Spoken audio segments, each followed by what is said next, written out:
This is the read aloud for chapter 39 for Al Capone Does My Shirts. Chapter 39, The Warden, Tuesday, June 11th, 1935.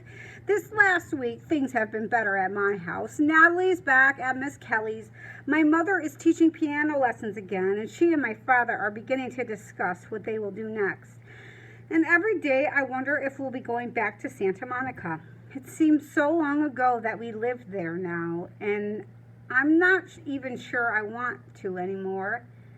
And I know moving back will be bad for Natalie. When I say goodbye to Scout and them on the last day of school, I get a stomach ache. I don't know if it's goodbye for the summer or goodbye for the rest of my life. I feel so lousy. I don't say 3 words to anyone on the boat ride home. I hardly notice anything until I get off the boat. And then, all of a sudden, there are my parents, Natalie, Teresa, and Warden Williams. My parents never wait for me like this, and it's really strange to see the warden here. He's hardly ever down at the dock. The boat waits for the warden doesn't wait for the boat. Actually, the boat isn't supposed to wait for him either, but it always does. "What's your dad doing here?" I ask Piper. "Beats me," Piper says, like it's no big deal. But she's chewing her gum at twice the usual speed. Guess what? My mother jumps up the second we're close enough to hear. "No, wait," Teresa elbows in front of her. "Let Natalie tell." Natalie frowns down at her feet. "Go on, Nat. Tell him," Teresa says. 11 goals, Natalie says. "No, Nat," Teresa shakes her head. 11 goals, Nat says louder this time. "No, yeah, you're right. 11 goals, Teresa. But what else?" Natalie's shoulders are hunched up like she is stuck in a shrug. She says nothing. "She got into Esther P. Marinoff," Teresa announces in a big grin. "Natalie," I wrap my arms around her in a spontaneous bear hug. I don't like that, Nat says, and I let go. "Sorry, Nat," I say. "Sorry," she says, moving her shoulders now like she's trying really hard to get them to fit. "Sorry, she mutters.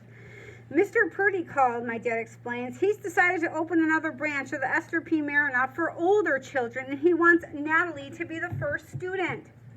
"You're sure? This is for sure?" I ask. My dad nods. "Apparently he's been planning this for some time, been waiting for the right moment to launch it." "How come he didn't tell us that before?" I say. My father looks sideways at my mother. My mother shakes her head. "We don't know," she says. The warden clears his throat. I can feel the heat of his eyes on me. I glance at him, then away. A patch of sweat breaks out on my forehead. "See, Moose," the warden says. "Didn't I tell you your parents would work it out?" He winks at me and smiles out of one side of his mouth. Then he turns his attention to Piper.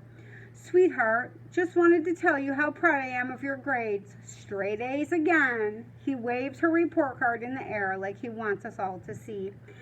"Thank you, Daddy," Piper says as the warden puts his arm around her.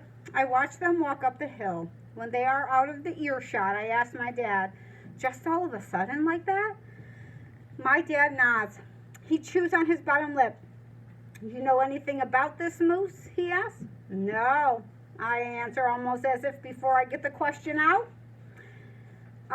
He nods like he believes me, then pops a toothpick in his mouth. "Life is amazing, isn't it? You can't ever tell what will happen. Nobody knows until they go ahead and play the game." "You can say that again," I say. Al Capone Does My Shirts, Chapter 40, Wednesday, June 12th. The next morning I get up and I pull on a clean shirt off the hanger. As I shoot my arm through the sleeve, I swear I hear something crackle. I dig my fingers in the pocket and pull out a torn scrap of brown paper. It's folded in half and half again. Inside is one word scribbled hastily in pencil and underlined twice. "Done," it says. Where did he get the letter from? Where did he get that little note in his pocket from? Al Capone. Al Capone, because Al Capone does the laundry.